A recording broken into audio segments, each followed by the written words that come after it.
Hello there. This recording is for the benefit of our Radio Bob listeners. And I am here today with David Chametzky, who recently attended Spencer Jones's breakthrough experience over in Chicago. And so he was an attendee, and not just an attendee, but also one of the speakers as well. So I'm going to let him introduce himself and share with you all his experience there, and also what he does, and maybe he might want to share some tidbits of his speech and how the feedback he got, and how that can benefit people and impact their lives for the better. So welcome, David, and I'll let you take it away. All right. Well, thank you so much for the opportunity to be here today and kind of talk about Spencer and Katie's breakthrough experience in Chicago, man. That was incredible. Chicago's a really magical city, but to have an event like that at the Intercontinental Hotel, I mean, that's a high-end product that they put together, and it's like everything else that Spencer does, right? He really does it. He puts it all his heart in, and that's one of the things that I really, respect and enjoy being around or being in Spencer's world or having our worlds collide in a good way is really just putting your heart into it. And that event, just being in that room, that's why you have to be in the rooms where it happened. That's where the energy of the virtuals are nice. Don't get me wrong, but man, oh man, when you're in the room, when you get to hug somebody that you've only met on virtual, or you get to see them again if you've met them previously, it was an amazing experience for me, and I really recommend it for so many reasons to go there and support Spencer and to walk away with some breakthroughs. Yeah. Yeah. So tell us maybe something a little bit about maybe a breakthrough that you had when you were there. Well, the breakthrough for me is really just always getting called out. Nobody called me out, right? There are speakers up there who pour into you and what you take away. I took a book full of notes and, uh, you know, tools, stuff that some of which we might have already heard before, but you need to hear it again. You need to be reminded. That's really one of the powerful things is the ideas of, oh, wow, or having somebody talk to you about it. I talk often about the ICTA disease. I know that already. That's what it stands for, ICTA. But it doesn't matter about knowing it. It's about applying it. It's about doing it. It's about reaching for that next level. No matter what level you're at, you can learn something from there. Now, if that's why you go to events. That's why personal development is called personal development. It's not development for you. It's development for everybody. You get to choose the speed at which you want to go, but also the heights that you want to achieve. Going through them, showing up when virtual or in person as you doing it. Do the things, not just say, "Hey, I know it. I don't have to listen. I can leave my video off because I already know that stuff." No, then you're not participating. Jump all in. Receive the knowledge that the energy, because you could still feel energy through the virtual. I don't want to say that it only could be in live. I do love live, but virtual, it depends on what you're doing and how you show up in your life. Yeah, and I've some of the events I've participated in, it's a much different experience when they do those little breakout rooms virtually. And then, you're not just participating, but you're also kind of rehashing the lesson that they just went over. So you're engaged, and you're absorbing it, and putting it to good use. So Go with that.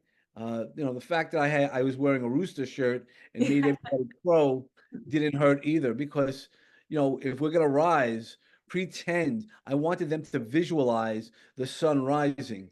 And what happens when the sun oh, rises? Often that's when the rooster will crow. And, having that big crow was really good. And even that time, right? We had him do it twice. The first time people were like, "Yeah, I'll do it, Dave, because you say so." And then I was like, no, no.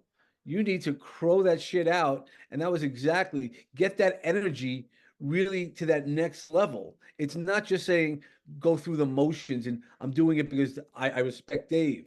No, do it because you wanted to do it. That was one of the breakthroughs that many people really felt they took away from that opportunity is that I was calling them out on it. I don't mind calling people out when I work with them in that I want to bring them to that next level. I want them to bring themselves to the next level with me guiding them and mentoring that.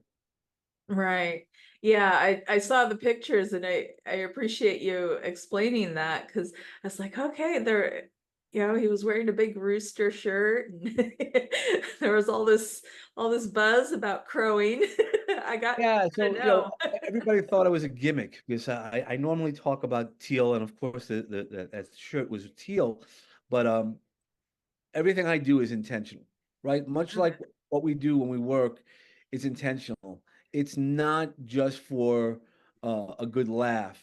There's an intention behind it, and like I said, this was one of the best speeches I've given because it was intentional. I set myself up with the story, and I didn't just mail it in. I could have just made people laugh for 40 minutes on all the R's, but I told them stories. I told them stories about that we knew, stories that we don't know. I mean, the biggest story is, the story of David and Goliath.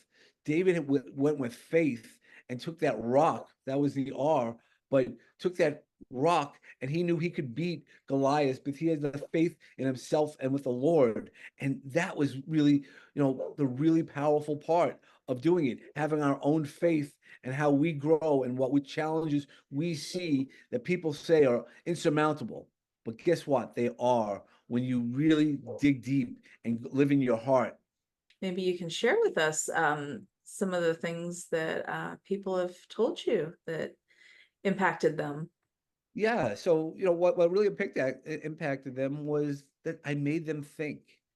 Not only was I able to teach them also the reset button, how to calm yourself down when everything's going on crazy outside of you.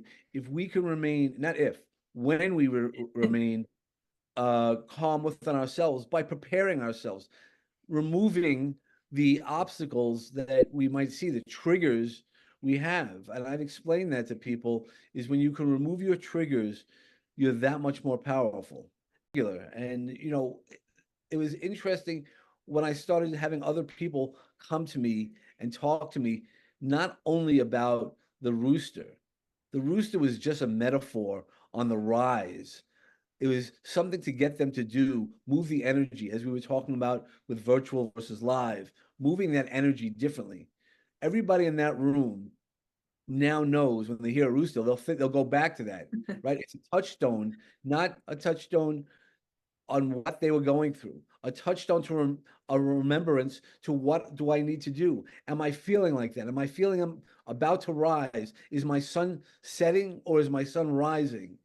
And both are beautiful things to experience.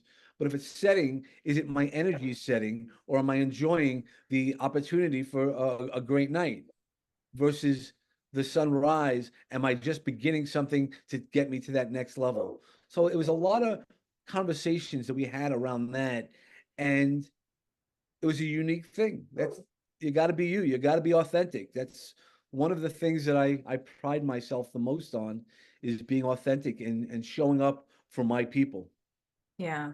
That is so incredibly powerful. I mean, one of the things I do is I work with a lot of energies and, just what you said there is, you started it off with having them crow, so they're having a physical experience through their body as they're crowing, right? And then to anchor that into our words. So whenever, they think of an R word or they see a rooster, it's kind of like a mental trigger to revisit that. And, that's very powerful and very, very, you did really good in designing that. So Well, bravo. again, when we put our thank you, when we put our efforts in, and we need touchstones. One of the things I talk about in my comic book, the Pathfinder, is we when we engage in our five senses, and we're able to then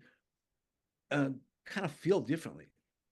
Yeah. Like if I told you, maybe and I don't know, if you had a favorite meal growing up, but every time somebody cooked it, grandma, mom, you could be, not only did you smell it, but you tasted it. You're like, oh my God, the experience of sitting maybe with the family at Thanksgiving coming up, right? So there's all these things that we touch our five senses. It dives deeper, and that's what I try to do. Is I don't want to just talk at people, because if I talk at people, it's all about me. But if I talk to you, and when I told this stories, I told this one story about, resilience, my own resilience. So I'm a suicide survivor. Mhm. So, the resilience that I've taken from that negative experience to who I am and where I am now, there's some power there. And when we go forward on redemption, there are people who've made mistakes, horrible mistakes in their lives, but still deserve to be redeemed, because that's what we believe.